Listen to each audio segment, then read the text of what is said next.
Good evening, good evening, good evening, everyone. Welcome to the Real Talk Sports Show.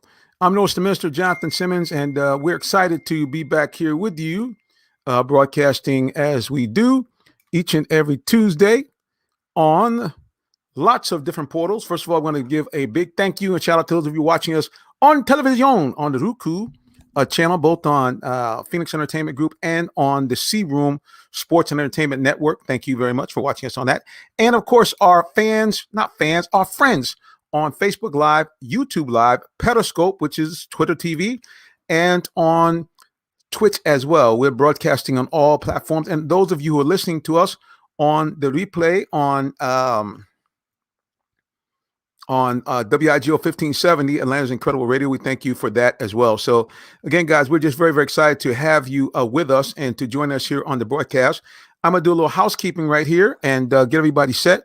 It does appear that I might have sent out the wrong logons to get on to our show, and we're going to have to fix that in just a minute. We'll get that taken care of, and so we can all be rocking and rolling here on the Real Talk Sports Show. Like I said, it's been great stuff over the weekend. Like every single weekend now, come to fall, it's on and popping, because I tell you why, it's football time, and not only in the state of Georgia, but across the whole United States of America, it is football time, football time, football time. So, great games that are played now. It's almost like football's on every day. Like we got Sunday night football, Monday night football, Thursday night football. And fortunately, most of the games that have been on prime time have been must-see TV. And we're going to talk about that in our NFL section. We're going to talk a little bit about the Braves. Our Atlanta Braves are surging, pushing, trying to do everything they can to reach the Eastern Division title. They have been playing very, very well as of late. Just a few games over 500, but the bottom line is they have maintained a 2-game lead over their nearest competitor, which is the Philadelphia Phillies, and they have opened up a 5.5-game lead over the New York Mets, who, ironically, about a month and a half ago had about the same lead over the Atlanta Braves. So it just shows you, man, in baseball, all it takes for you to get hot and the people who are chasing you or people ahead of you to cool off, and bam, next thing you know, man, you're in first place. I told somebody it's about 10 days. That's really how baseball swings. It's those 10 games. If you can go 7-3 and the people you're chasing go 3-7, that's a 4-game swing. So you could be 3 games out and 2 weeks later find yourself a game in front. So, like I said, again, it's really a situation, man, where it is fantastic to see, like I said, the Braves in first place trying to win another division title. And kudos to Alex Antropoulos. I always get his name incorrectly. So we're going to go ahead and we're going to go ahead and we're going to take a timeout, guys. Let's go to a commercial break. It does apparently, I've got a little bit of a problem here. I think I sent out the wrong link, so just hang on. We'll be back with more of the Real Talk Sports Show in just a moment. Don't go nowhere, please. Hang out.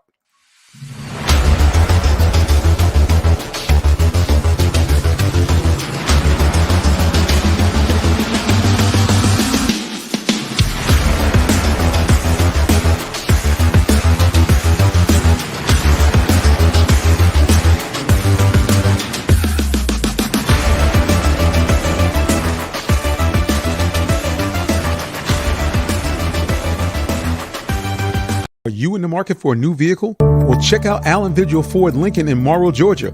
We have one of the largest inventories in our area for both new and pre-owned vehicles, so we're sure to have something for everyone. Family owned and operated since 1982, customer satisfaction is our #1 priority. Come see our full lineup of vehicles and find the one that best fits you. Give us a call today, 678-726-5739, or shop us 24/7 online at allenvigilford.net.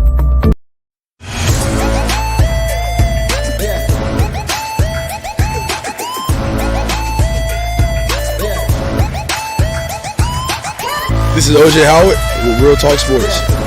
What's up, guys? This is Tim Tebow. You're listening to Real Talk Sports. This is Charles Woodson. Let me grab the mic. You ready? This is Charles Woodson with Real Talk Sports. Hey, it's your boy JB Smooth with Real Talk Sports.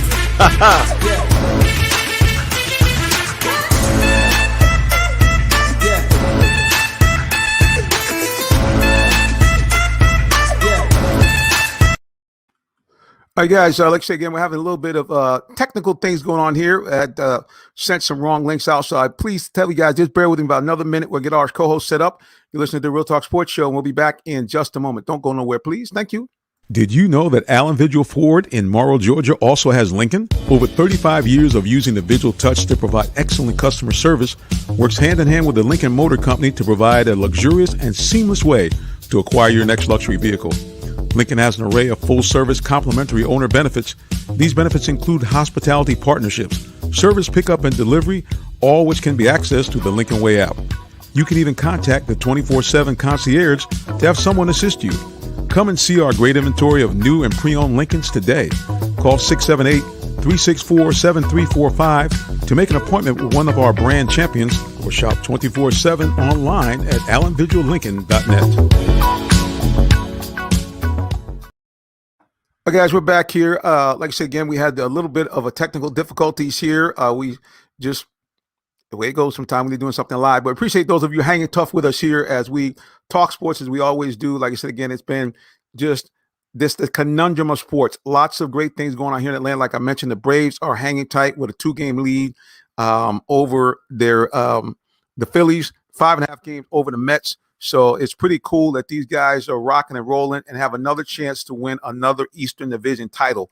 So we're hopeful and prayerful that everything will go well there. Let's go here and pop on my man from social media, Todd. He said, man, preacher, you starting the show like Matt started the fourth quarter. LOL. Yeah, you know, hey, even the very best sometimes have technical difficulties. I ain't mad because ESPN the other day, they were doing something. They were kind of off the air. I've seen it on Colin show. So if those guys can mess up every now and then, even the preacher can get some help. But thank God, we pray every day and get some divine inspiration. And hey, it does appear that now, thanks to the miracles of modern technology and me actually sending the right information, my co-hosts are in the green room. So first of all, I'm going to bring on one of the most beautiful ladies in sports talk radio and TV, Miss Tree Dolman, I believe, is in the building. Tree, welcome. Hello. How are you doing? Well, I'm doing better now to see your smiling face. Yay. I see the link to, I think, the football game, which is awesome. And then, of course, we always have to have a champion of champions. He's not one, but 2-time Super Bowl winner and all-around nice guy. Mr. Tyrone Poole is in the building. Tyrone, sir, welcome back. Hello, everybody. Everybody that's watching and listening. Welcome, welcome, welcome. Hello, Tree, and hello, Minister. Well, I got to tell you, the one thing that's nice about our show, Tyrone, is that we have a lot of good viewer interaction. And believe me, I immediately have already heard from Todd, and this is what Todd had to say about my faux pas earlier. He said, preacher, you have started your show like Matt Ryan started the fourth quarter. Todd got on you. Yeah. So, I mean, listen, can I tell you something? I really am very, very pleased, though, that people are willing to interact and know that I'm not going to take it hard. You know, like Tyrone said, you know, hey, if you make a mistake, I take it like a man. So, you know, sometimes things happen. You got to man up and get it going on. All right, guys, we're, like you said, we're kind of rolling and rocking here. As I mentioned earlier, the Braves still hanging on the first place, 2 games in front. Leads cut, but they still hanging on. Tyrone, do you think they have enough steam to make it? Yeah, you know, since you go back and you look ever since September the 9th, 10 games up to today, the Braves are 5-5 out of those 10 games. So the good thing you can say about that, they have a 2-game winning streak. You go back and you look at the game against the Diamondbacks, 11-4 win, of course. Freddie Freeman doing his thing, Ozzie doing his thing, Austin Riley doing his thing, Eddie doing his thing. But the one thing that I'm still concerned about, the Braves pitching, because even in that 11-4 victory, man, the Braves used 6 pitchers, man, and the Diamondbacks, they lost 11-4, and man, they only used 4 pitchers.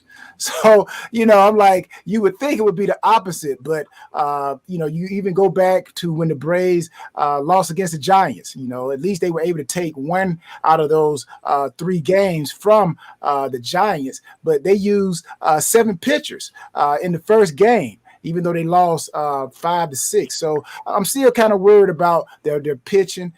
Anderson, Morton, Charlie Morton, and Max Fried. Those guys. Are they going to be the ones that the Braves put the suitcases on their backs and say, hey, we're going to ride you guys all the way through, the playoffs? So batting and scoring runs, like I said, Freddie's doing his thing, Austin Riley. I have no doubt that they'll be able to put the ball on the ground. It's just, can they keep the other team from, scoring and matching 11 runs? So that's my thing. So yes, they are winning. They still in first place, but they got the Mets and they got the Phillies. Actually, they got the Padres. Now, the Padres are not that bad of a team. So let's not sleep on the Padres, even though they're 20 games behind the first place Giants. But they still have a over the 500 percentage. And then they got the Phillies, which is going to be important. And then they end up with the Mets, who could play spoiler. So, the season's coming down to an end, but the Braves pitching is still what I'm worried about. Well, Tree, one of the things I've looked at, Tyrone talked about their pitching. I think we're all worried about that. I know you're a lady that likes defense. I'm sure you're pleased that the Braves have one of the better defenses, at least in the National League. Definitely, I have. It's great to see that, but like you all said, pitching is very important when it comes to baseball. So I'm a little worried about their pitching as well, and have to see how that goes. But I'm happy to hear that they are doing well, because we all know that if you can go ahead and push through, I think that they can make a good push this year. Yeah, no doubt. So the biggest thing they're having problems with is really the relievers, especially guys in middle relief, which you don't want to use those guys too often. And the biggest key is this. Charlie Morton has been the stud. He's been everything they thought he's been. He's been able to get into 6th and 7th inning, and that's what the Braves are going to have to do to win. Their starter can't just kind of come out and pitch 4 or 5 innings. I know it's a new baseball, but they have to go back to old school where you got to get at least 6 2/3 of good pitching from your starters, and in that way you can bring in your top relievers and not have to worry about guys that maybe shouldn't be out there pitching. Well, the other thing that we have going on still is we have not 1, not 5, not 10, but 25 years of WNBA basketball. And but before we, Tree, there's something very interesting. Did you, and maybe it's just me being a guy, but it looks like I've seen from this newer group over the last 5 years of athletes coming in, women athletes, it looks like they are willing to market their femininity a lot more than I've seen in previous years. Is that just me as a guy talking, or are you seeing some of the same? I'm confused. What do you mean market their femininity more? Right. So I guess what is that for a while at least, it just seems like more and more young ladies are being involved in fashion. They're being involved in taking their own sports brand, maybe business. Maybe that's the kind of word I'm looking for. It seems that they're more active in marketing themselves, kind of the way the guys do. Well, I don't think there's a difference in the way that the women have been doing that, because women from the WNBA have been doing that since the WNBA has been in existence. I think that the difference that we're starting to see is that more marketing companies are starting to actually give deals to WNBA players. And that's probably why you're starting to see it more, just because more companies are aware. Like we see that Air Jordan, he's done a deal with some WNBA women, and there's just different companies that are reaching out to women for more deals. We see that CarMax has a commercial where they're putting WNBA players in their marketing promotions and endorsement deals. So I think it's the companies that are just doing more of the marketing and giving WNBA players more opportunities, which is why you're seeing it more. But believe me, the WNBA players have had deals since the WNBA has been in existence, and they have wanted more deals. So I don't think that they're doing anything different. I think that it's just the companies that's making a difference, which I like. How about say, how does that make you feel to see some of the money now coming to the ladies as well as the men? I love it. I love it. I love it. I want to see more of it. And I don't want to say instead of the men, because no, I got you wrong. I think our men are great. Like honestly, you can't compare the WNBA to the NBA. I say it all the time. Yes, I'm a woman and I love the WNBA, but the NBA, there's just no comparison. They make way more money, they fill way more seats, there's no comparison. So I want to see the men get their marketing opportunities and their endorsement deals as well. But I just do love the fact that they are starting to give the women the credit that I think they deserve. If you watch the WNBA, those teams play so hard. Those women work hard, and they should be rewarded. Well, no doubt, they have definitely, like you said, again, it's good to see the marketing dollars there. It's good to see this new crop being kind of really shown to the public. And, again, we hope and pray that the level of play, as far as excitement, does more, especially I think you talked about before, the in-game experience, like with the Dream, hopefully getting you closer to what you see with the Hawks and the Falcons. So, like I said, man, we're all there. Well, looking, guys, speaking of all there, I know I've been bombarding you with commercials, but that's okay. We got to take another commercial break. It'll be a short one. We'll be back with more of the Real Talk Sports Show as we start to get into high school football and all the good things going on here around Metro Atlanta. Don't go nowhere. It'll be short, I promise. 30 seconds. Don't go nowhere. Hang tight. The day has arrived. It's time to let more people know about your business. You have the right marketing plan and the messaging in place. But do you have the right messenger? Good advertising and promotions need a professional sound so the message can be clearly understood. Don't leave your brand image to chance. Let our team of voiceover experts at CME lend you a hand. Give us a call at 678-304-8121 to find out how we can partner with you to give your business its voice.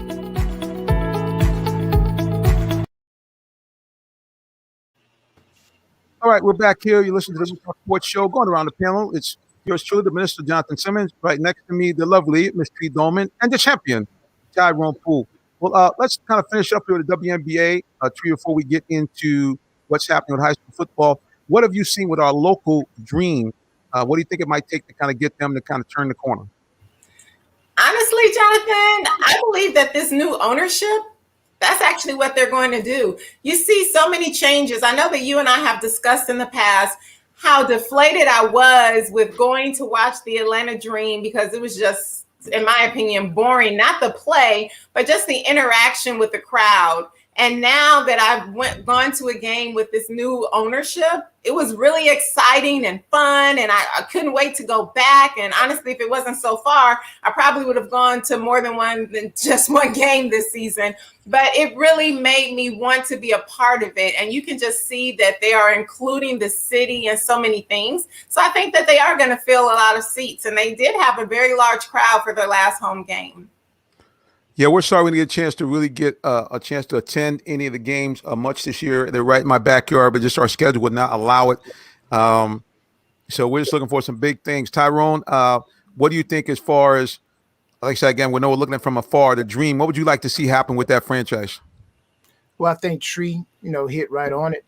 They have to go and just continue to build and continue to get better. Just evaluate the game, each game, and evaluate each player in those games and find out where their strengths are and where their weaknesses are as individuals and as a team. But I did want to mention this as far as the overall WNBA and marketability.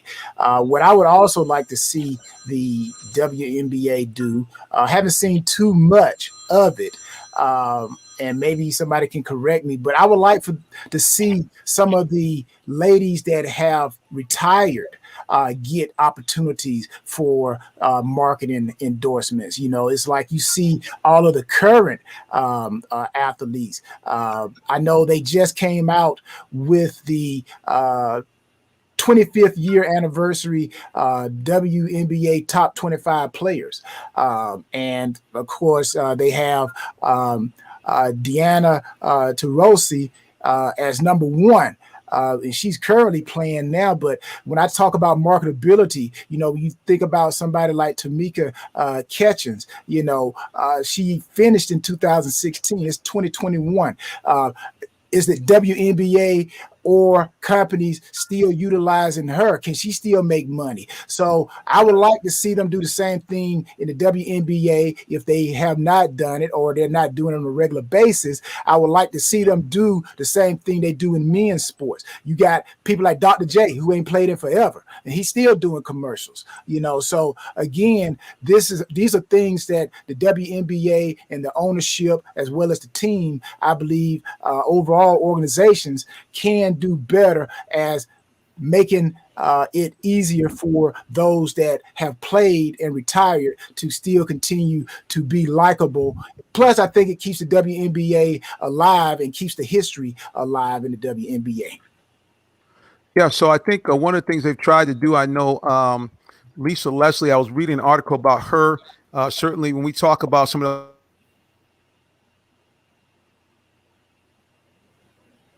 was clipped off. Yeah, she's got to be considered, without a doubt, one of the great players of WNBA history. I think, if I'm not mistaken, she either won 2 or 3 league MVPs.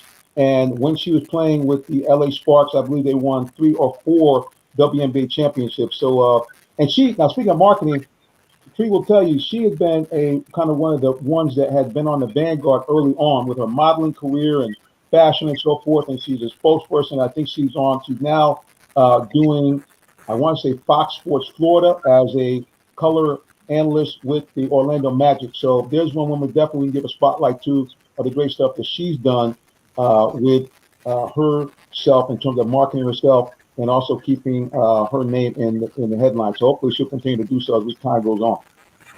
Yeah, hopefully. And I do want to bring up, since we are talking about the WNBA, we know that our Atlanta Dream season is over. Unfortunately, we know they're not going to the playoffs. They did finish second to last, so they moved up one spot. And I do also want to mention that not one game this season did the Atlanta Dream have a healthy roster. So there was someone on their roster that was injured and was not able to play every single game this season. So they had a lot of things to bear, and hopefully they'll have a better season next year. I'm looking forward to it, and I really think that they will. And also, with the playoffs, we know that the LA Sparks, that's a really big team, right? Guess what? They're not in the playoffs. They didn't make the top 8, so they're not going to the playoffs either. And just an interesting season it's been this time. But everybody just make sure you watch. The games are starting Thursday, and they're going to be exciting. Yeah, no doubt it's going to get good anytime you have playoff time. It's always exciting time. Big shout out to the Sparks. And as I mentioned on earlier programs, a hometown hero is on the Sparks, Tia Cooper. Speaking of marketing machine, that young lady has, she's talking about Brandon. And it's interesting because her family kind of got her started on that way back when she was in, I think, junior high school doing AAU and stuff like that. They've always kind of had her out there, very savvy. I had a chance to interview her when she was in high school. And I was just taken aback at how mature and how media savvy she was even at age 16. So a big shout out to hometown hero, Miss Tia Cooper, whose brother actually just drafted by our Atlanta Hawks, Sharif Cooper. So shout out to him. Well, we hope and pray that Jason Longshoe from Atlanta United, hopefully, sir, I did not send you the incorrect link as well. We're going to go ahead and shoot that out to you again just to make sure that you have it. Again, you listen to the Real Talk Sports Show, and we're going to talk a little bit about the Atlanta United because they have been red hot. So we look forward to Jason Longshoe, who's actually the color commentator for the games at Mercedes-Benz and also on 92.9 The Game. And hopefully he'll be able to join us in just a little bit on the program as well. While we're waiting for him, let's see if we can do a little bit with some high school football. Guys, I was out last week doing what we normally do, doing some live streaming. And Jonesboro High School, our buddies, won again. But, man, Tyrone, you would have been pulling them young men aside, sir. They had a 28-14 lead. Looked like they were just going to run out the clock, and they promptly turned the ball over twice inside the red zone. And it took everything by their defense, including a spectacular game-ending, I shouldn't say game-ending, but with less than a minute to go, 4 shots by Banneker from the 1, and Jonesboro's defense would not yield. So big kudos and big shout out to those guys for, just really making it happen. Matter of fact, let me see if I can kind of share a little bit from our recap at the end of that game. Let me see if I can find that for us here. And hopefully it will work for me this time. And that my lovely technology might work. Let's get a shot here. This is Jonesboro post game, and we're going to pop them on the screen. Hopefully, everybody will be able to see it. It's working. The victorious Jonesboro squad, they held on. It was tooth and nail down at the end, but Jonesboro ended up winning 28-21 over here over Banneker. We're trying to get Coach DeFord here. We're trying to get Coach here. He's heading to the locker room. We're trying to get him, Coach. Coach is heading off here. We're trying to see if we can get him real quick. Coach, we're still on live here. Coach, we're trying to do a post game. We got Coach Timothy DeFloyd here, guys. Coach, you had us all near heart attack up there, but you guys hung on to win 28-21. What was the key to your victory? I think that the guys just kept fighting together. We stayed together and kept fighting together. That was the biggest thing. You know, back in the summer, we had issues and we'd fall apart. You know, it was just 7-on-7, but we fall apart. And that's something that we kind of keyed in on. No matter what's happening, we got to do it together. And I think they did a good job of staying together. And we had to fight through the adversity that came with it. That was a coach to Timothy Floyd. He kept it. Before we got that interview, we kind of edited out some of the other stuff because he's pretty fired up with his guys. But Tyrone, you know how it is, man. When you get down to nitty gritty, you got a win that you think's in the bag, and all of a sudden it goes to the left. But kudos to those guys for hanging in there and getting the victory. Well, hey, like they say, it doesn't matter how you get it as long as you have more points than the other team does. A victory is a victory, and they're hard to come by, whether it's high school, college, or pro. So a win is a win. I'm pretty sure they're going to go back and look at the film, and the coach is going to have pretty sure they've already had a great week of practice and working on the things that they failed at last Friday so they could be prepared this Friday, because every team that you play, they're always looking to see how they could take advantage of what you did. And speaking of high schools, you know, got to give shout out to my high school, LaGrange, Georgia. We are number 2 in the state of Georgia all times as far as winning, people. You don't believe me? Go look it up. Valdosta is the only high school in Georgia that got more wins than LaGrange High School. So we won this weekend. We beat Kendrick 48-6. So kudos to LaGrange, Georgia. Congratulations to you on that. I know that must make you feel good as an alumni. Well, Tyrone, I was thinking about you the other day as I've been watching and kind of peeking my eye over at Atlanta United. We had this gentleman with us last time. I knew you had some questions for him, and he was gracious enough to come back in. He is the analyst on your broadcast on 92.9 The Game and on all of the Atlanta United. He's been there from the ground floor. Jason Longshoe, welcome back, sir. Hey, what's up, guys? Thanks for having me back. I really appreciate it. Hey, man, great. Well, Tyrone, the floor is yours. So I know you had some questions for Jason, so let's get right to it. Well, I appreciate you putting me out there like that, Jonathan. I'm just joking with you. But no, man, just tell us what's going on with the United. Just tell us what's going on with the United. I know the season is winding down, and I know they're fighting for that playoff spot. So from the locker room to the field to anything that individuals are doing to make themselves better on the team, what's the scoop? I know you guys have seen this in sports before where a team gets on a hot run, and that's where Atlanta United is right now. They're playing with a lot of confidence. They're scoring a lot of goals. This is a team in the attacking half of the field that is as good as anybody in Major League Soccer right now. And you've had a coaching change that I think has helped with that, especially in the attack, but you've also added one of the most exciting players that Atlanta's ever had on a soccer pitch, Luis Araújo from Brazil. He is so quick. He's got that first step that he can blow past a defender with one step. He's fast, but I think he's quicker than he is fast. So he gets going with just a couple of steps. He's past defenders. He's explosive. We have Marcelino Moreno from Argentina, who had a great assist on the weekend. It was a big 3-2 win over DC. And right now, Atlanta's in a playoff spot, but it's a tough match this weekend in Philadelphia on the road. And it'll be the first time they've been on the road in a little while. And it will be a test. Philadelphia has started to get things going again. So Right now you fought into a playoff spot with Atlanta United, but you got to hold on to that spot and try to get a home playoff game because home field advantage is so critical in the postseason. What's the plans for Philadelphia? They play Philadelphia Saturday. So Yep. What's the plan with Philadelphia? Philadelphia is a little tricky because they try to clog the middle of the field. They play a diamond midfield. So what they do is they try to clog up the middle, which is one of Atlanta's strengths, and they want to make you have to play through the flanks on the wide part of the field. So it's a game where Atlanta's going to have to change their approach just a little bit. You're going to need a strong performance from George Bello, the teenager from Douglasville. You're going to need a strong performance from Brooks Lennon on the right side. And you're going to need those guys that I talked about a second ago, Moreno and Araujo, to drift out wide and try to create those 2-on-1s. You want to create overloads where you can against Philadelphia because they make it really difficult to do what you want to do. You've got to get out of your comfort zone a little bit.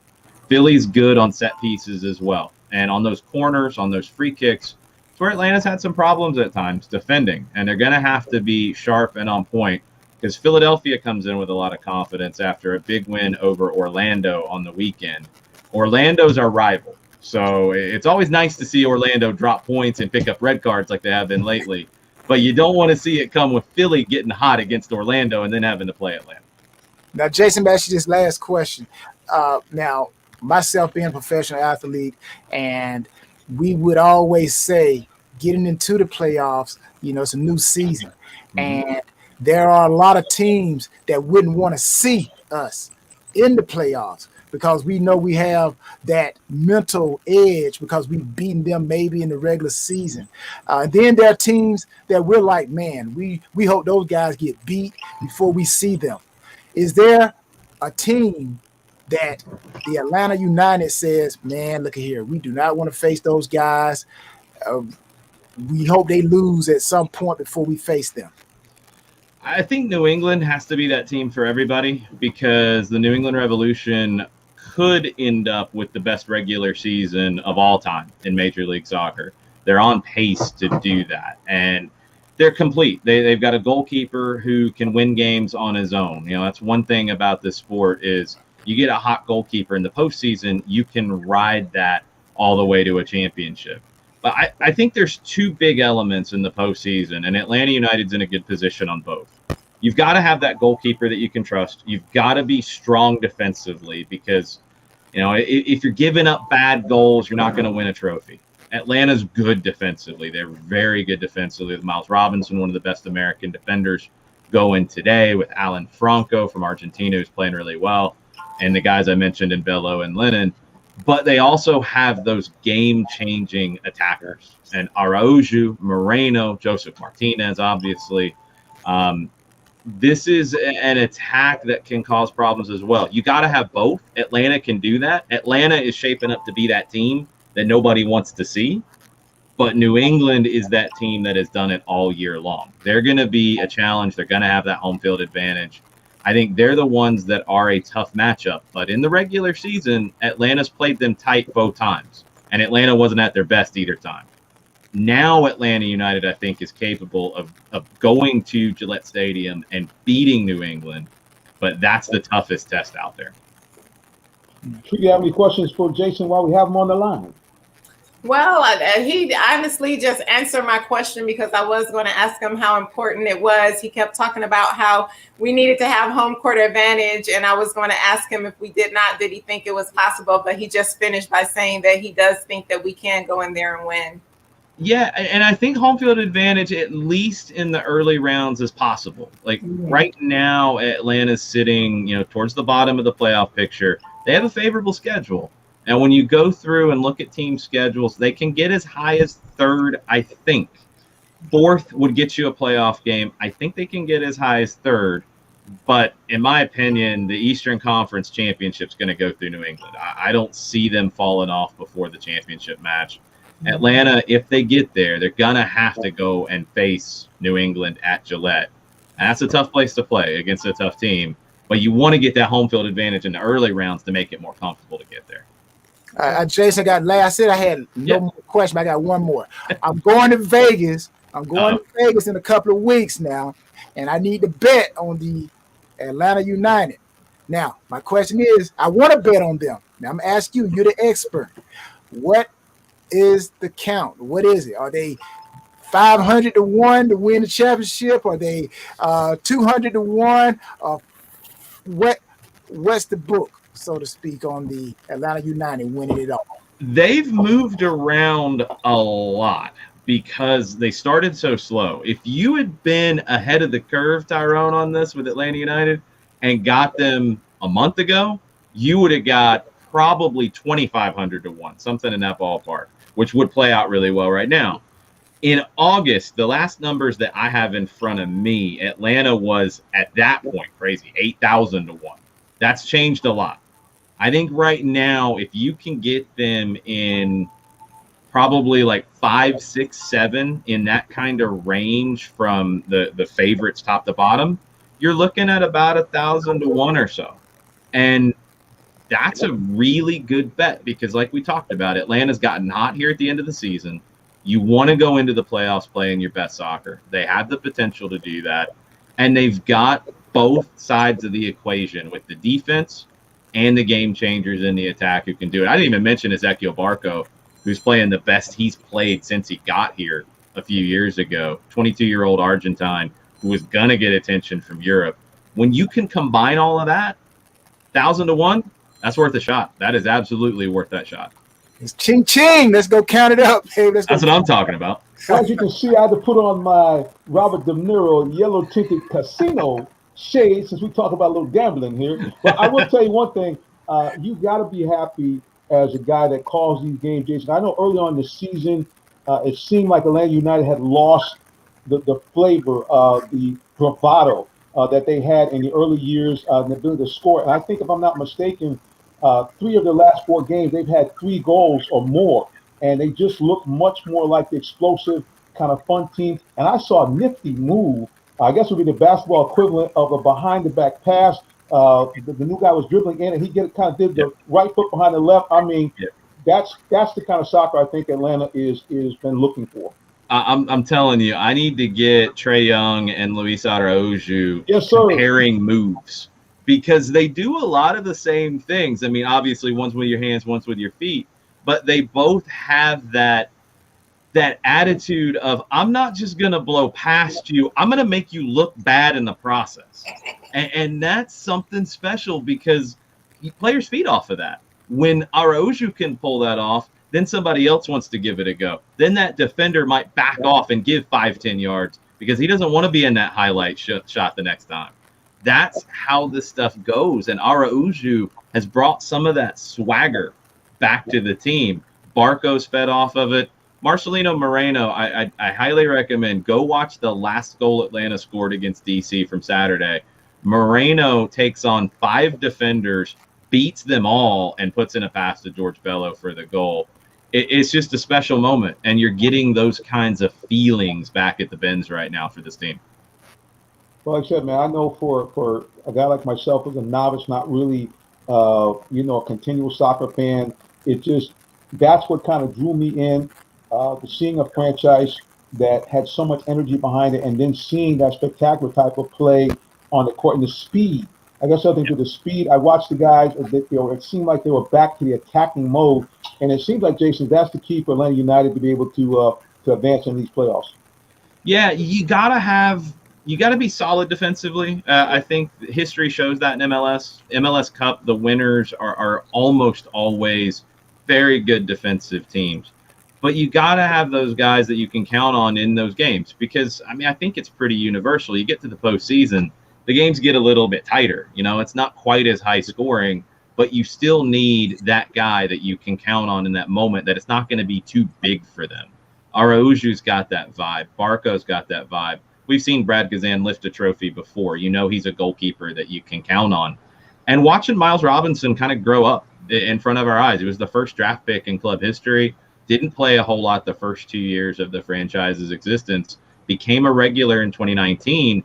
And now he's a player that the U.S. men's national team is banking on to carry them to the World Cup next year. he's developed that fast in Atlanta. He's kind of, one of our guys, and it's just special to see all of this development and to have both elements of a team that you can go into the postseason and count on. I didn't really have that about a month or two ago with this team. I kind of wondered where the goals were going to come from. They're coming now. Defensively, they've gotten even better. This is a team that can go far. So what you're telling me is, let me just let people see once again, for those of you who are watching, I want to zoom in here on Jason's background. You can see he's got the scarves. You can see he's got the jersey. So I'm thinking, guys, we need to go down to the Atlanta United and Falcons shop down in the Atlantic Station and make a couple of purchases to get ready for a postseason run. What you think? I'm going to have to get you guys some Atlanta United gear. That's going to be a given. That's what I'm talking about, boys and girls. Well, Jason, listen, when we bring people on, we always like to let people know how they can find out more about you. So as we say here, Jason Longshoe, the floor is yours. Yeah, social media, I'm at Longshoe on Twitter, on Instagram. You can find me there on Facebook. I do a daily show called Soccer Down Here. It's a lot of Atlanta United, but we talk about the local colleges. We talk about the international game. We get into all of that. You can watch on Twitch every day at 9 o'clock, twitch.tv/Soccer Down Here. And our broadcasts are on 92.9 The Game. You can listen on the Odyssey app as well. And our next one is coming up on Saturday. Pre-game coverage starts at 3 o'clock. Kickoff will be about 3:45, 3:50 from Philadelphia, and a big one with the Philadelphia Union. And last but not least, before we let you go, when's the next home game for Atlanta United? It's going to be a week from tomorrow, Wednesday the 29th, against Miami. And Miami's a team that is still in that playoff race too. It's getting a little desperate for them. They're almost getting to must-win territory. And they're a team that Atlanta's had trouble with over the years. So it'll be a little bit of a rivalry game on that Wednesday against Miami. Get your tickets. This team is a lot of fun right now. And Miami defensively, not so great. There could be a bunch of goals. Top. That's what I'm talking about. I like the excitement of goal scoring. Always good to see those breathtaking rushes, 2-on-1s. That's, to me, is what you live for, especially down here in Atlanta, because that's the way these guys set us up. But listen, Jason, man, we appreciate you for taking time out with us here on the Real Talk Sports Show, and we look forward to having you back again real soon. Thanks for having me on, y'all. I'll see you next time. All right. Bye. Little Atlanta United talk there, guys. Yeah, just great stuff going on with this team. I mean, they look like a completely different team. I mean, they were strained. I think they were averaging like 1.2 goals a game, and now they're like, just 3 of the last 4 games, they had 3 goals, and I think a 4-goal game. So, yeah, man, this is some good stuff. And did you hear that? We got some merchandise coming, boys and girls. Amen. Well, look, we're going to transition a little bit here. We get ready here for a short break. Before we do that, again, we just want to give one more shout out to Tyrone's LaGrange team, number 2 overall in the state in terms of wins for a school. And of course, Tyrone, you were a great part of that in your years there, racking up many wins and victories with LaGrange. So again, shout out and kudos to you. And big shout out to those guys here at Clayton County. We don't want to get off the air without not off the air, but off this segment, let you guys know an epic battle happened right down the road from where we were filming the Jonesboro game. It was at 12 Oak Stadium as 2 marquee franchises got it on. Griffin Bears rolled up from Spalding County to take on, probably, I guess you would say, with an argument from Jonesboro, the Kings of Clayton County, Lovejoy, and they didn't disappoint. Lovejoy was down 17-13 late in the game. They scored 2 touchdowns late and sent the Bears home crying, the Blues, as Lovejoy knocked them off. Wildcats 27 and the Griffin Bears 17. Packed house too, guys. I mean, it was just, I talked to some people, and the rain didn't shy people off. It was just big time football. So big shout out to those guys. And I want to tell you guys again, if you are watching this and you live really anywhere in Georgia, if you've never done it before, go to a high school game near your house. I mean, if you don't have kids there, just go and first of all, watch the game, because they're a lot of fun most times, and just support the young people when they're out there. For every fan, especially if you conduct yourself properly, it just is a boost to these players because you can see how these guys react. I know Tyrone, I know you try to keep folks on the game, but I know they had to give you some juice. When you heard that crowd war, Tree, same thing with you. When you hear people rocking in the fans, I mean, it has to make a difference with you guys, especially at that age. Well, honestly, when you're in high school, from the boys' standpoint, when we're playing sports, you're trying to show out not only for your family but your girlfriend. There it is. So they got that high school love in high school. So you gonna have your. And the other great thing about high school is on Friday, you wear your jersey. You wear your jersey to school, so that's real big. You walking around, even if you're not the starter, you got a jersey on, man, a varsity jersey, and that'll bring girls just in his own, So, so I don't know about Tree, how it was being an athlete in high school, but I know for the boys, hey, putting that jersey on, walking that hallway, oh yeah, man, that was it. Hey Tree, you see how he went right back there? He was feeling that Letterman's jacket. He's about to run in the closet and grab it because yours still fits. He's about to put it back on. Yeah, boy. Oh man, y'all know how the boys do it when we're in high school. So I get it. Trust me, I understand. I think that he hit the nail right on the head with that one. As far as for me in high school, I love the crowds and I just love the reactions that we used to get in basketball. I know when we were warming up games, most of our team, we'd be smacking glass while we're shooting our layups in the layup line, and in volleyball, I just really love, I was very good at spiking the ball pretty well to where the crowd would get excited because it made so much noise and it was pretty much straight down. So those were the things that got me excited, and of course winning. So that's what I looked forward to. And yeah, so did I do things to make the crowd get excited? No, I just played the game. But of course, they did get excited when you got the good smacks or the good spikes and then smacking glass when you're warming up and stuff like that. So see, Tyrone, Tree was what they called the finisher. She was got that. They used to set her up. They just move it around, and they get that one last pass, and Tree would come off of that right corner, and boom, throw some thunder down. What y'all know about that? They actually used to call me the Terminator. I told you. She already knew. Already knew. Yeah. I'll be back. Right.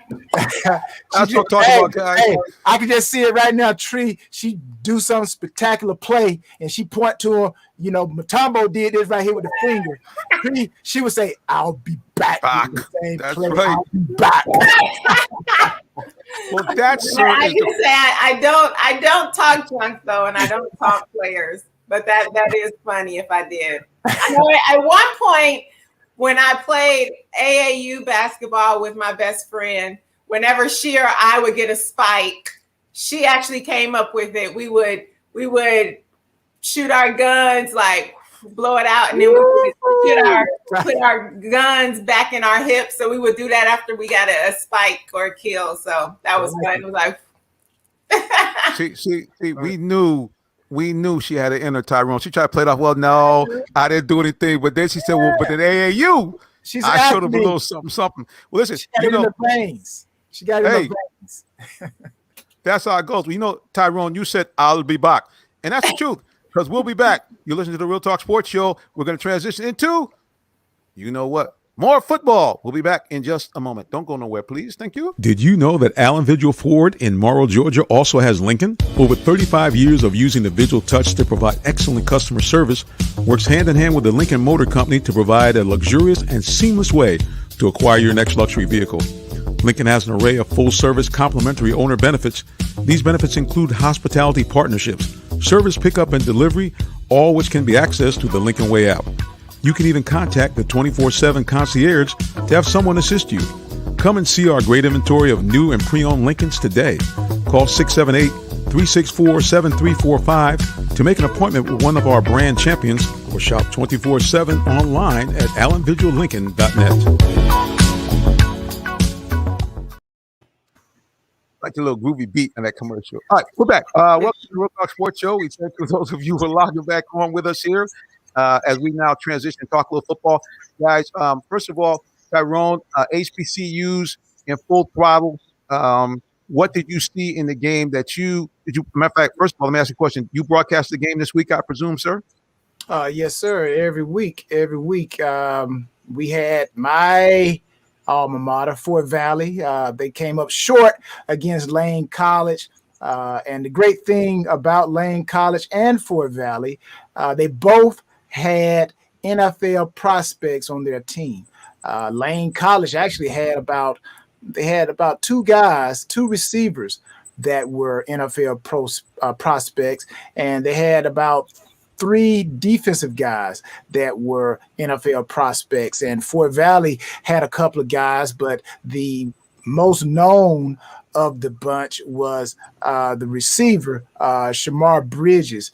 He's about 6'3", 215. But nevertheless, the Wildcats of Fort Valley came up short to the Lane College Dragons. And, it's always funny when you look at the schools and their traditions.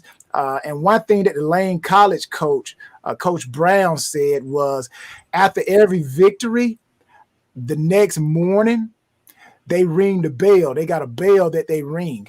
So he's like, that thing is heard all over campus. So, when you hear that bell, Lane College won on Saturday. So, that was interesting to hear some of the traditions that they have. But, the HBC football is live and well all across the country. Well, let's give an update here on the top 25 according to the NCAA and HBCU sports. Number 1, the defending Celebration Bowl champions, Alabama A&M, out of the SWAC, 2-0 to start the season. They are ranked number 1 overall, followed by Jackson State, also in the SWAC. Of course, that's led by Prime Time. They're 2-1.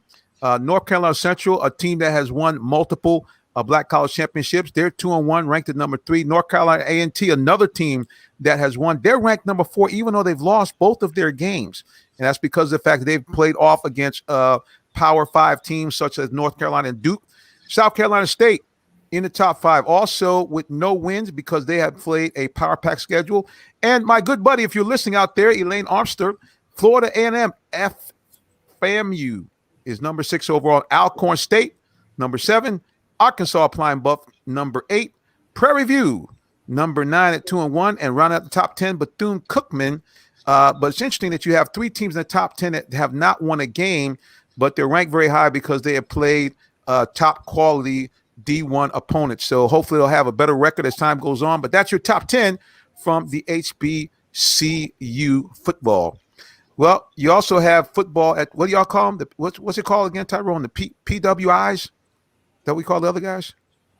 Yeah, predominantly white institutions. There we go. HBCU, historical Black colleges and universities. There we go. I call our conference the SWAC, MEAC, CIAA, SIAC. We're the Power 4. So you got the Power 5, PWIs, HBCUs. We are the Power 4. So we got our 4 conferences. Well, there you go. Well, and looking here at the top 25 in the college football rankings for week number 4, no shock. Alabama ranked number 1 overall, 3-0, even though they got a scare by them Gators. Georgia Bulldogs ranked number 2. Oklahoma Sooners ranked number 3. Oregon Ducks representing the Pac-12, 3-0 at number 4. Texas A&M, also another SEC team, at number 5.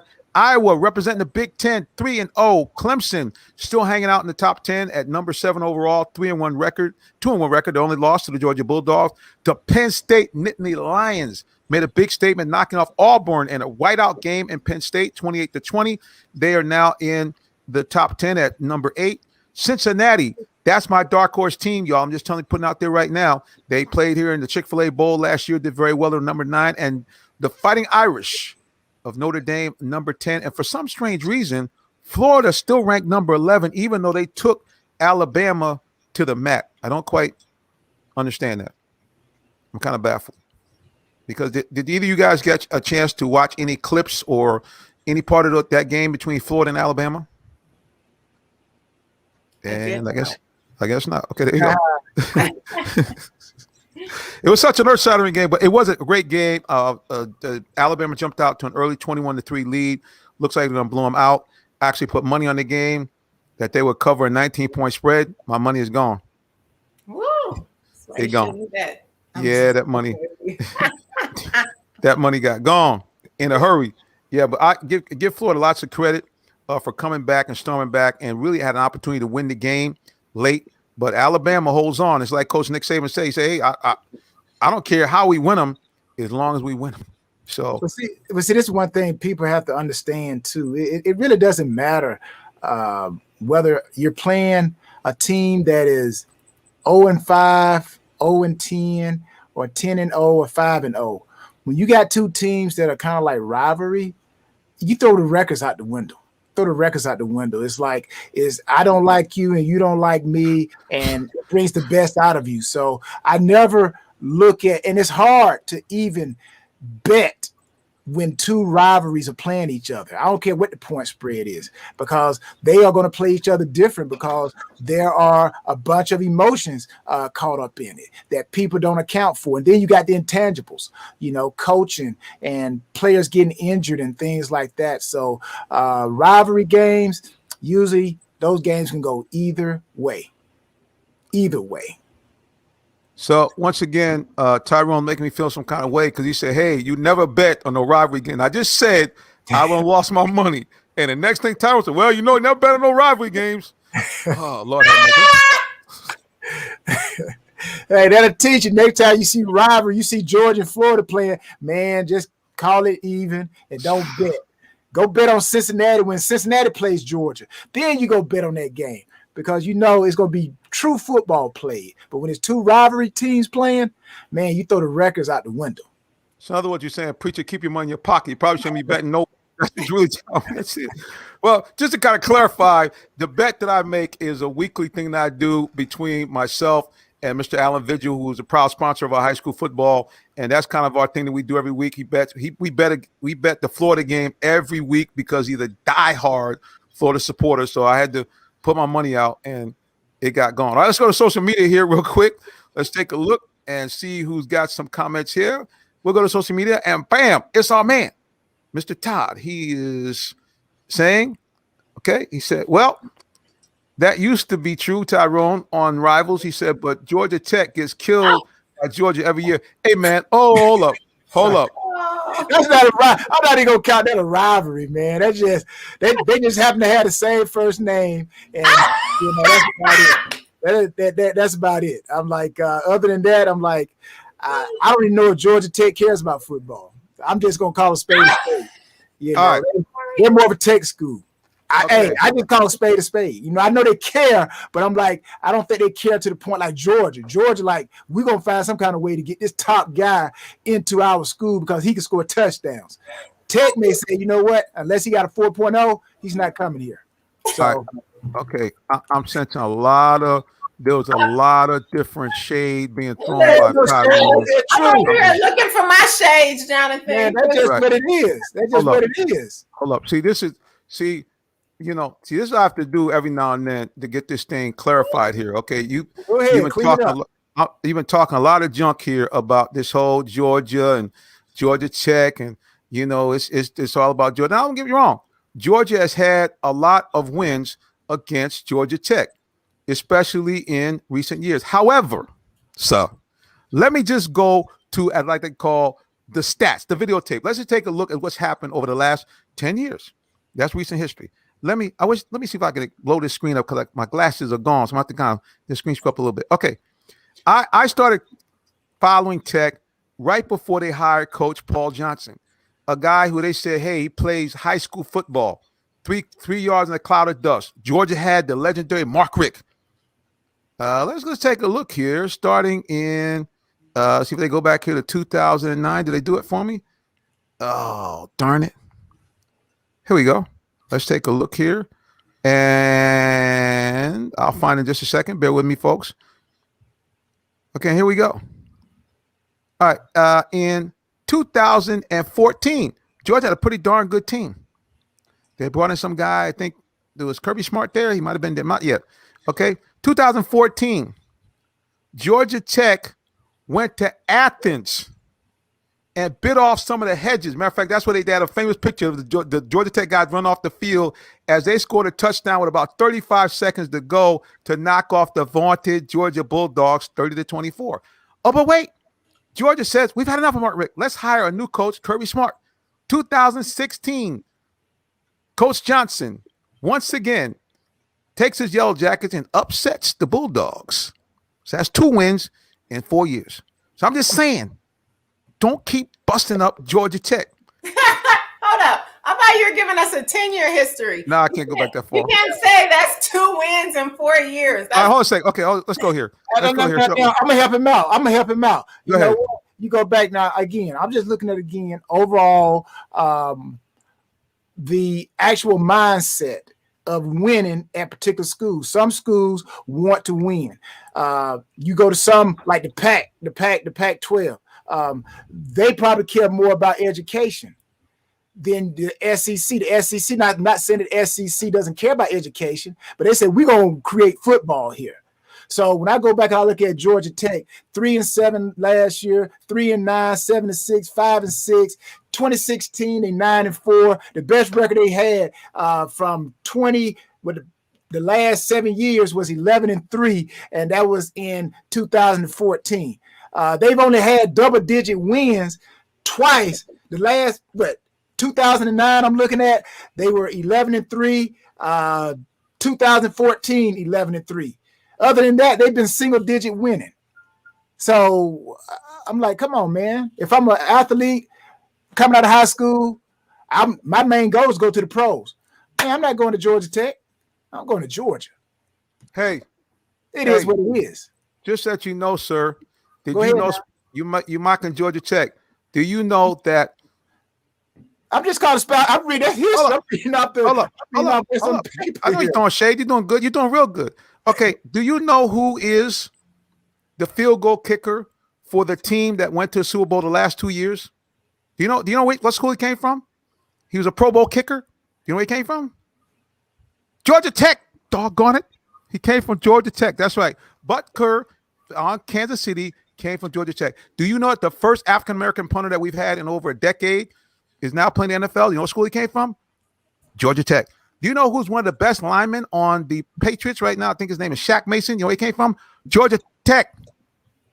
I'm not saying that they put up. Hey, you know what? If you want to do numbers, give me the number of people that Georgia Tech basically have put in the pros in the last 20 years since you want to do all that. I'll go back 20 years. And then you compare how many players Georgia has put into the pros. Now go compare the numbers. Now I understand you could throw up, this and that and the other, but consistency is what I'm looking at. I'm not talking about a spotty, just like a car. You crank it up, sometimes it's going to backfire on you, sometimes it's going to run smooth. I wanted to run smooth. So give me the whole list of 20 years of Georgia Tech football players in the pros. Then maybe you can convince me. But I'm not throwing no shade on talking bad about Georgia Tech or Georgia. I'm just saying, I'm just calling a spade a spade. When it comes to playing football, I believe Georgia has a mindset that they want to win football games. Well, I know for a fact because I have quite a few friends who played in the pros, and guess where they went? Georgia. Okay, everybody's throwing. Okay, everybody, good. Enjoy yourself. All you guys. I'm not throwing shade. I'm just speaking. When Tyrone said who's putting more players in the pros, Georgia Tech or Georgia, I would assume it's Georgia just from the people that I know and just the people that you hear that are playing in the NFL. It just seems to me that I hear more players coming from Georgia than I do coming from Georgia Tech. Of course, you're right. The numbers don't lie. It is, man. Of course, you're right. Of course, there are far more players from Georgia that are playing NFL than players from Georgia Tech. We know that. Yeah. We all know that. I just couldn't just let this go with the constant, just throwing shade. That's why my shades are on now. Throwing shade? That's facts. Facts are not shade. It's facts. It's facts. That's what it is. Hey, Georgia Tech's a great institution. I'm not knocking Georgia Tech. I went to Fort Valley State. I'm like, I don't have nothing against Georgia or Georgia Tech. I'm just calling a spade. It is what it is. You know, it's funny though. People on social media think you got something against them. You know who? The ultimate shade man, Mr. Todd. He said, "I believe Tyrone got turned down by Tech. That's why he's got some hate." Nation. Yeah. Now let me see. Hey, I'm kind of glad he even said that, because that give me an opportunity to tell my story just very quickly. Come on, go ahead and do it. I quit football in high school. Football in high school my senior year. And I was so athletic enough, praise be to God, that I ended up at Fort Valley because an alumnus from Fort Valley was a teacher at LaGrange High School. And she asked me where was I going to school? I said, nowhere.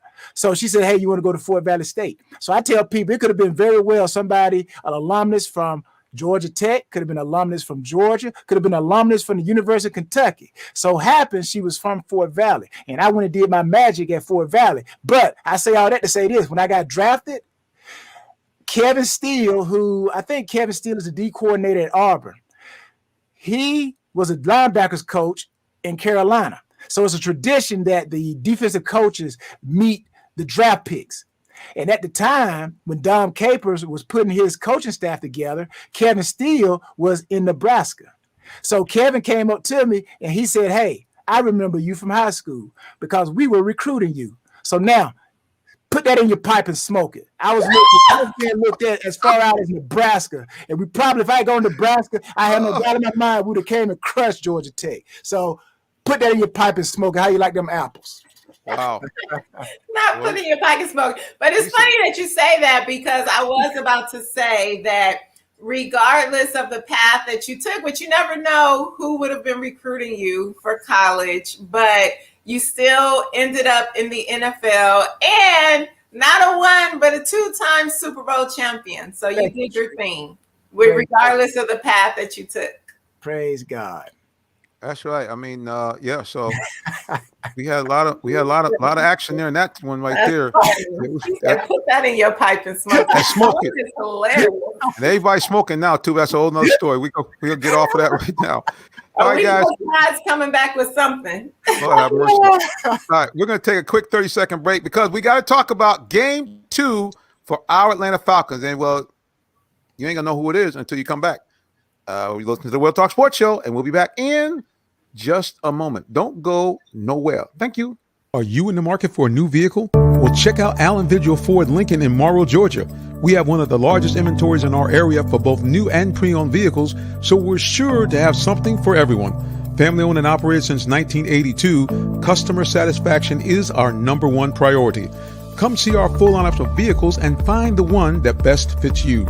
Give us a call today, 678-726-5739, or shop us 24/7 online at allenvigilford.net. All right, guys, welcome back to the final segment of the Real Talk Sports Show. It's me, Minister Jonathan Simmons. Next to me, the lovely Miss Tweet Dolman, and right below us both, the champion, Tyrone Poole. But when we're talking about our Atlanta Falcons, we go to the expert. He's an embedded sports writer and beat writer for AJC Sports to cover our own Atlanta Falcons. He is an award-winning sports writer and Esquire par excellence. You know what I'm talking about.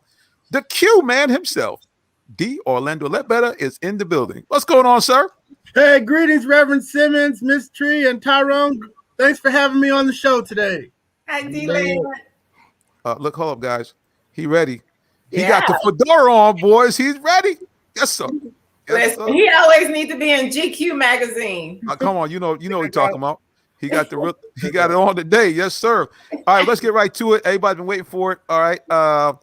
The Falcons. Your thoughts about Game 2? I guess I'll keep it simple.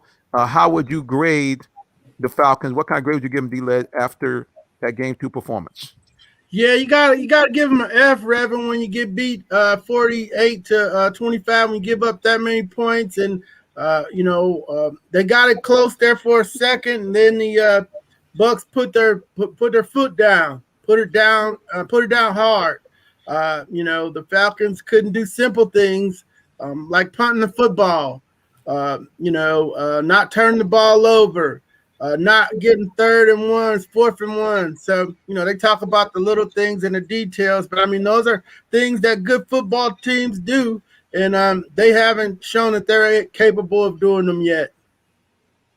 Yeah, it's been a little difficult to watch. And I don't know. I mean, they did make it close at one point. I think that was a mirage when they got to 28-25. It seems as soon as that happened, like you said, Tampa Bay just put their foot down, and that was the end of the ball game. Tree, your questions or thoughts for D. Orlando Lebeda? D-Lad, I just have one simple question. What can we do to get out of this funk? Like, I did not think that the Falcons would win, but I also did not think that the loss would be so bad. So what do you think are the keys that the Falcons need to do so that we can start playing better and get the morale up with the team? Because these first 2 games have not been great. Yeah, they've had tough opponents, bad matchup with Philly, tough front to block. And we talked about Tampa Bay being very difficult to block also. They're stepping down in competition here the next 3 games, at least, the Giants, Washington Football, and the Jets. So now maybe they can execute some of the things they've been working on. Matt Ryan to Kyle Pitts, we saw that look good for a little bit of time. We saw Cordarrelle Patterson make some incredible plays. They got to cut the penalties down and score some more points. They had 3 touchdowns after having none. The defense did a good job at points, but Tom Brady kind of had his way with 6 plays of 20 yards or more. They tried to slow him down, not give up the deep ball, and that worked. We had a sack strip by Dante Fowler. So all the good things, you just got to put them all together and try to string a couple games, 4 quarters together, not just bits and pieces of different quarters. So they'll have a chance to do that against the New York Giants on Sunday. They're 0-2, should be 1-1, but somebody jumped off sides on the field goal at the end and allowed Washington to beat them. So if they lose to the Giants, we got to start talking about who sold Mr. Blank a bag of goods about this team being able to compete. If they lose to the Giants and Washington and the Jets go to 0-5, then somebody, they're doing a disservice here. They should have started and went on a full rebuild if they can't compete with some of the lower level teams here in the National Football League.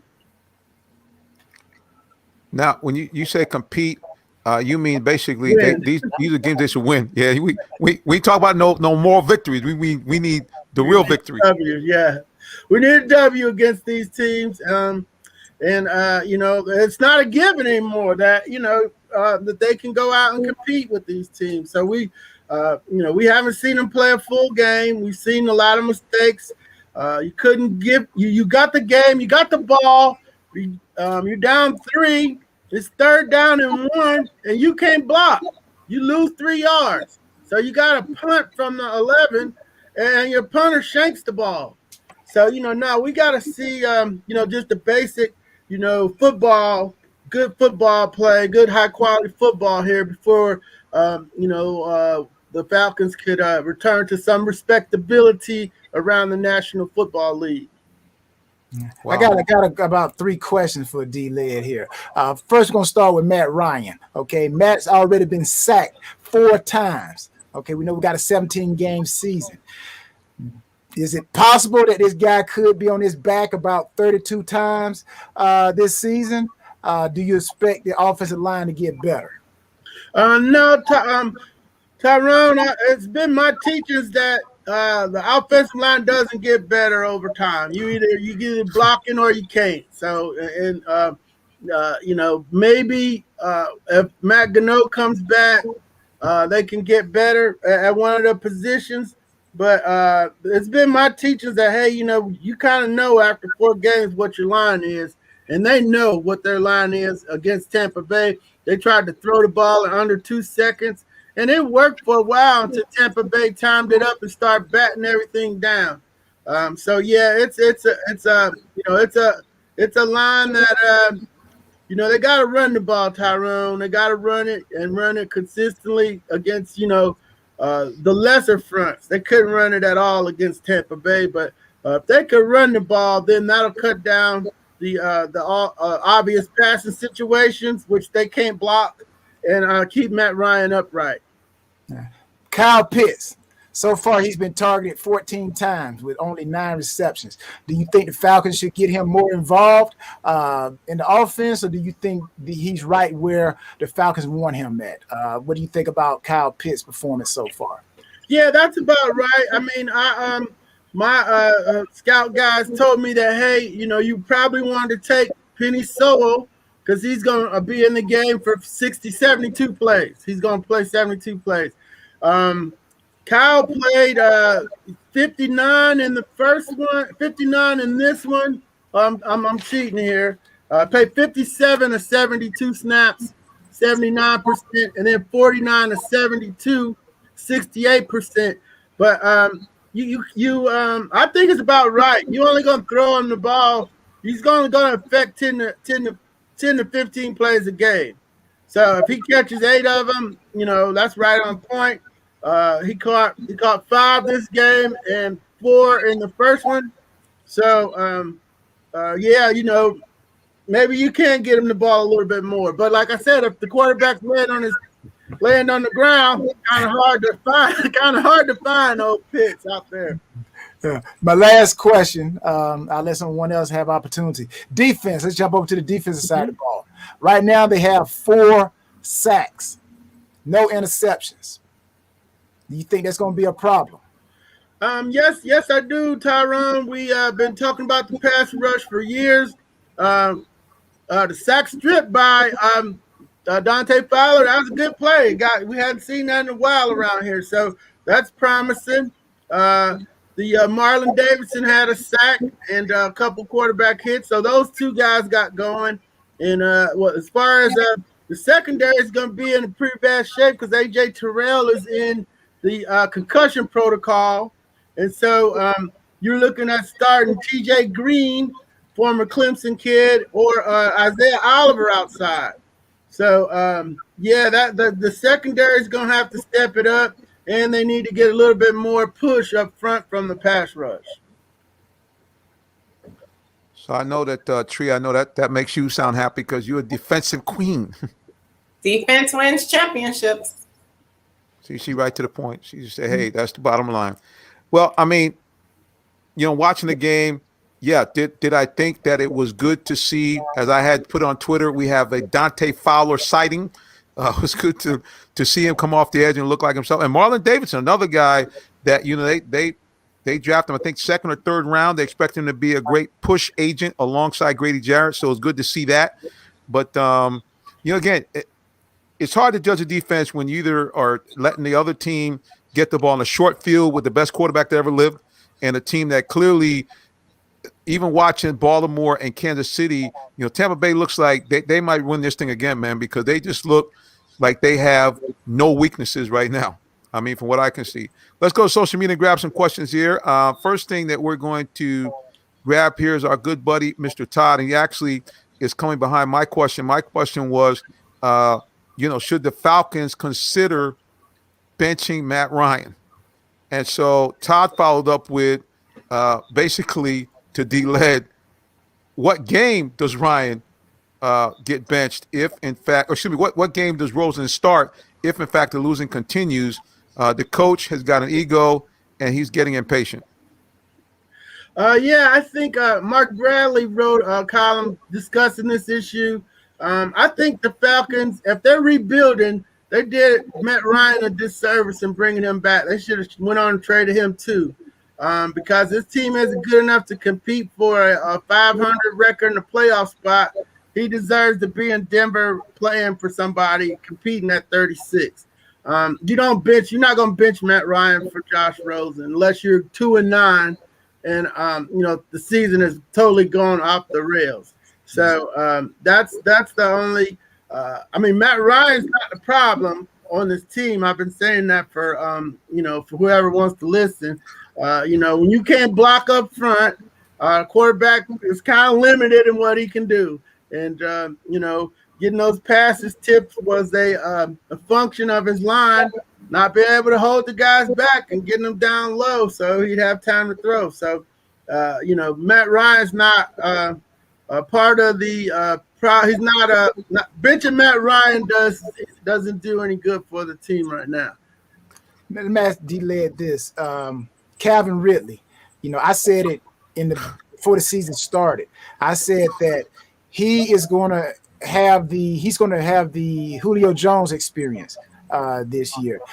Teams are going to say anybody on the Atlanta Falcons offense can beat us except Calvin Ridley. Now, in game 1 against Philadelphia, Ridley had 51 yards. Mm-hmm. This game here, Kyle Pitts against the Buccaneers, Kyle Pitts had the highest of reception yards with 73. So there's 2 games that Calvin Ridley has not led the team. Do you think this is going to be a continuing pattern that we're going to see throughout the season with the Falcons? Their number 1 receiver. Mm-hmm. No, I don't. They're not going to be playing, Fletcher Cox and the Tampa Bay guys every week. Those 2 are the best defenses in the league, certainly up front. So as they get more time to throw, as they get better pass protection out for the play action fake, and they run the ball a little bit better, we'll start seeing Calvin's numbers go up. Yeah, and I think that also to that point, there were a couple of times where he was open. And one of Matt's deficiencies is he's not a good deep thrower of the ball as he used to be. I don't know what camp he went to, D-Led, before the Super Bowl season. That season looked like his arm was rejuvenated. A couple of times he overthrew Julio during the season. He looks like he regressed back to the old Matt, which he really looks like he can't get the ball downfield effectively at all. Well, as always, let me get my shades back on because our good buddy Todd from YouTube has got some shade that he wants to throw. Let's go ahead and put it up on the screen. He said, D-Led, Helen Keller, blind and deaf. Could you see Matt in decline? How can you say that Matt has nothing to do with the losing? Yes, sir. That's Todd always looking to throw a little. That's how to put my shades on. I didn't say, I did say nothing, but in the order of priorities, he's at the bottom. So, the inability to block, you can't get a 3rd and 1 when you need it. You can't get a 4th and 1.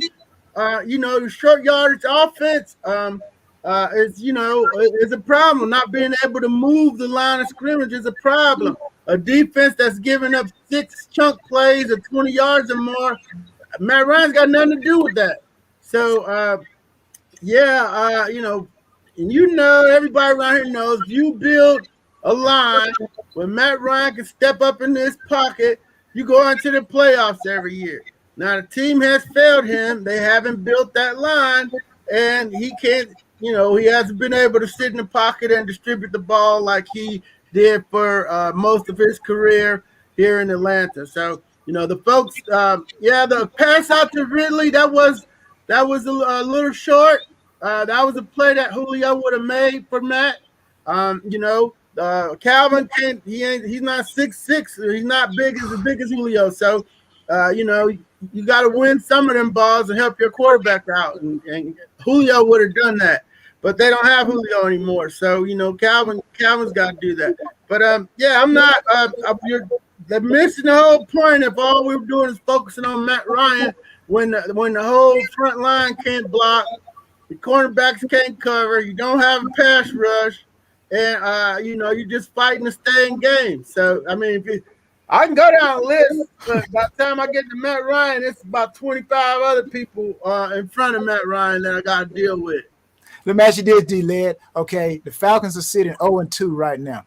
Okay, they should have beaten the team in Philadelphia. Everybody kind of knew it was going to be tough against Tampa Bay. Now they got the New York Giants, Washington, the football team, and the New York Jets. After October the 10th, everything being equal, do you see the Falcons being 3-2?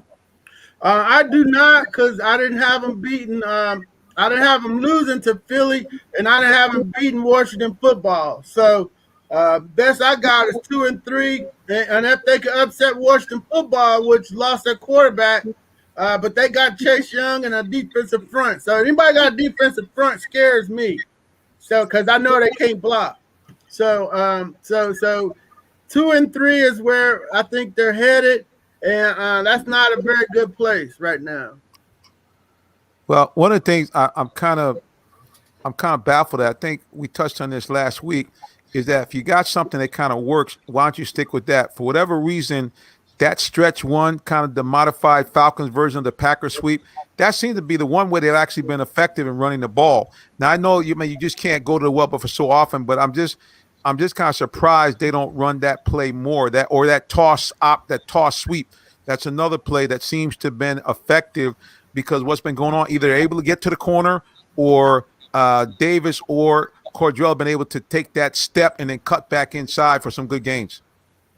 Yeah, and the other play is the stretch run that, the traditional outside zone run that we saw Kyle Shanahan stretch here. They don't run it as hard as the old team did in 16, or they're not pressing that outside zone. They're cutting it back up into traffic.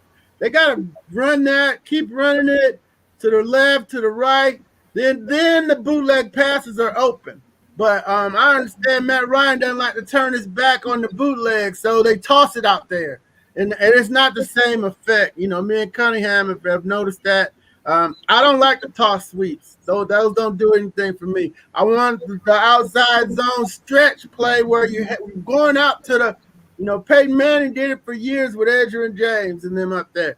Handing it off or faking it and coming off of that with the vicious bootleg action that Kyle Shanahan had people wide open for Matt Ryan on in 16 and got him the MVP award. So, yeah, I want to see them run that executed a lot better. They haven't been running it right early in the season here.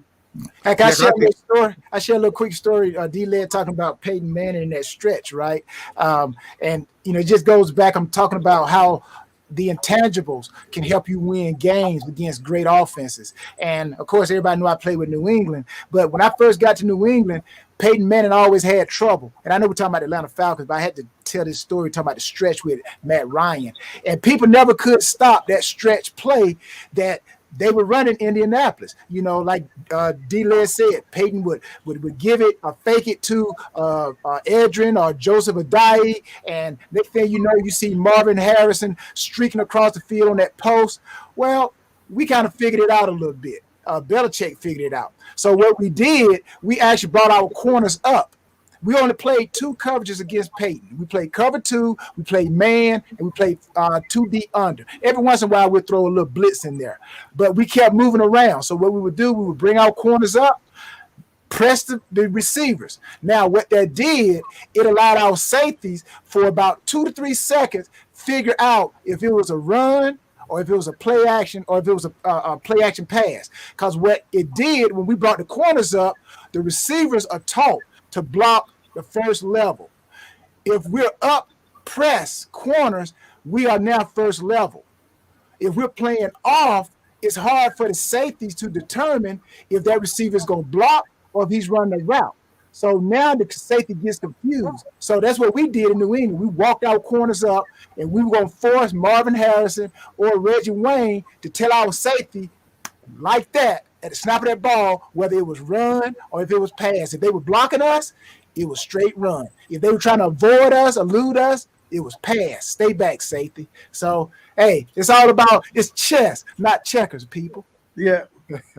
Wow, that's an awesome story. Thanks for sharing that, Brother Poole.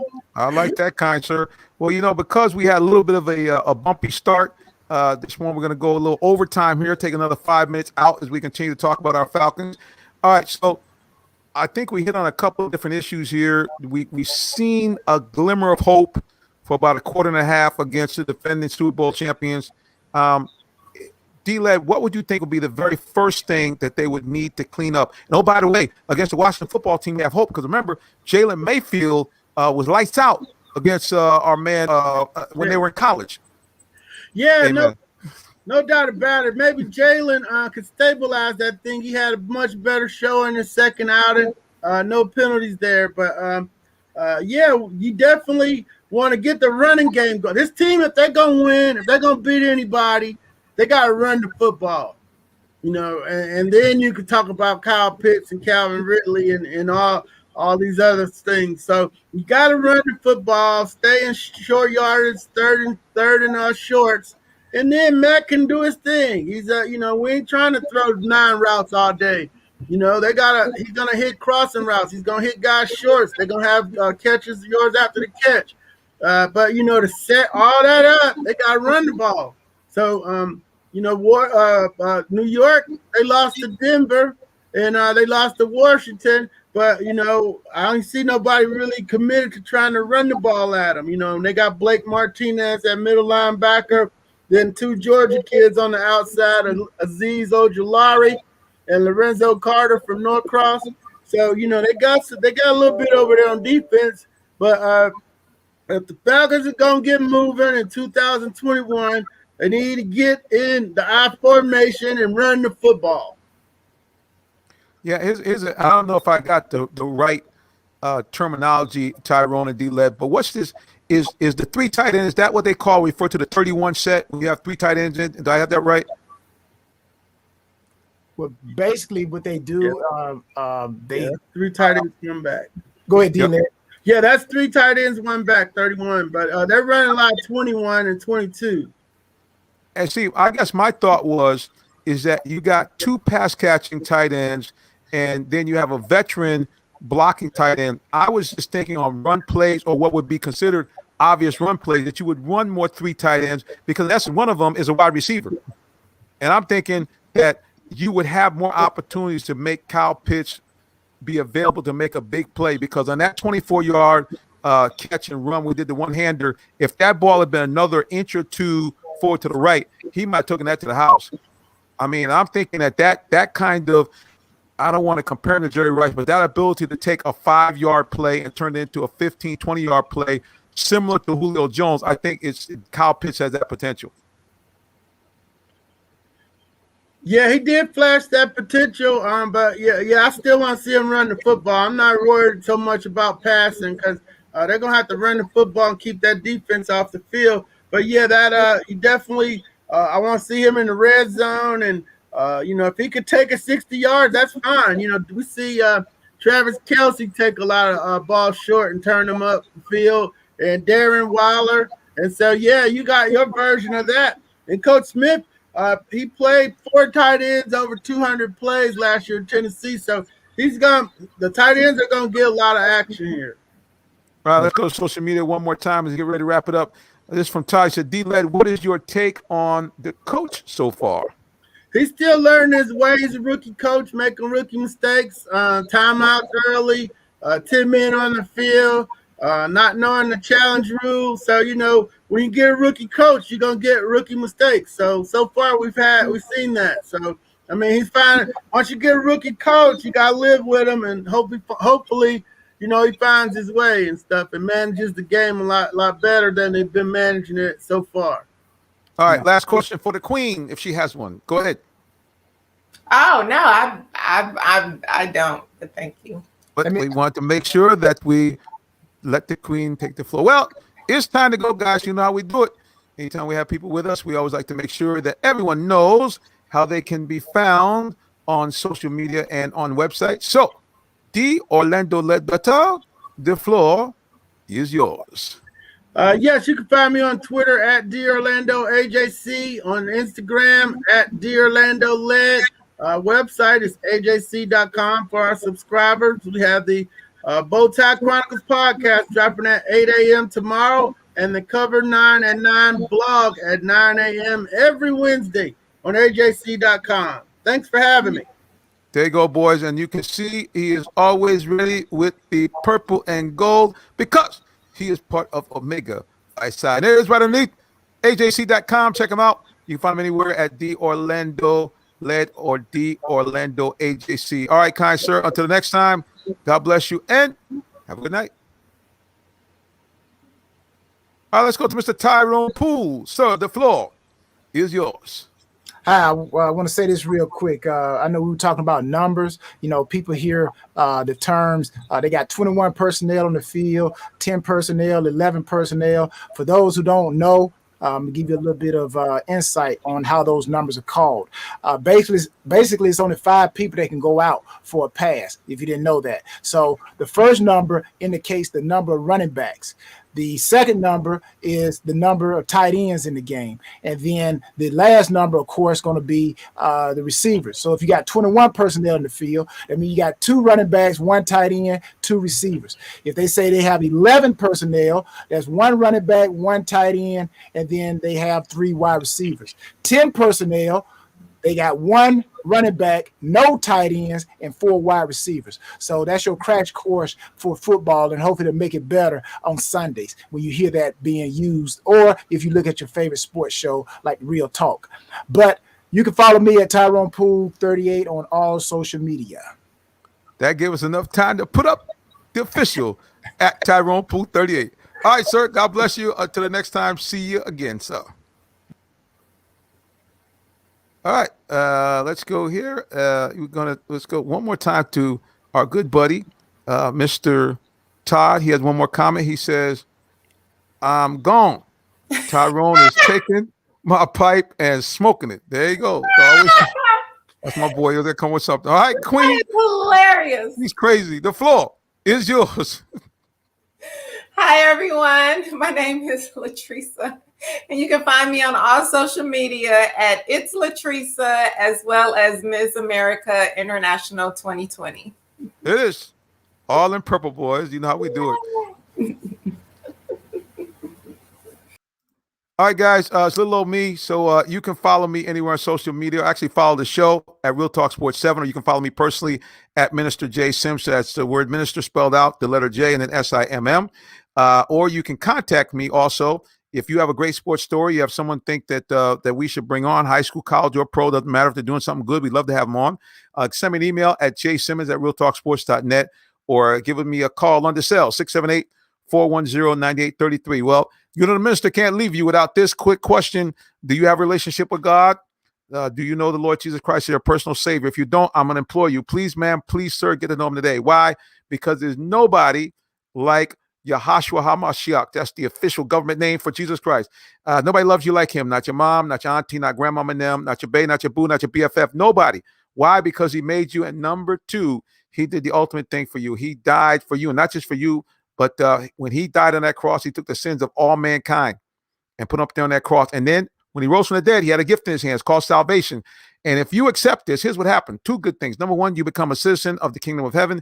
And number 2, you become a full-blown adopted child of God and have all the rights therein. That means that you can go to God yourself in prayer, ask for anything that you need or desire, and according to his will, he'll grant it to you if you ask in the name of his son, Jesus Christ.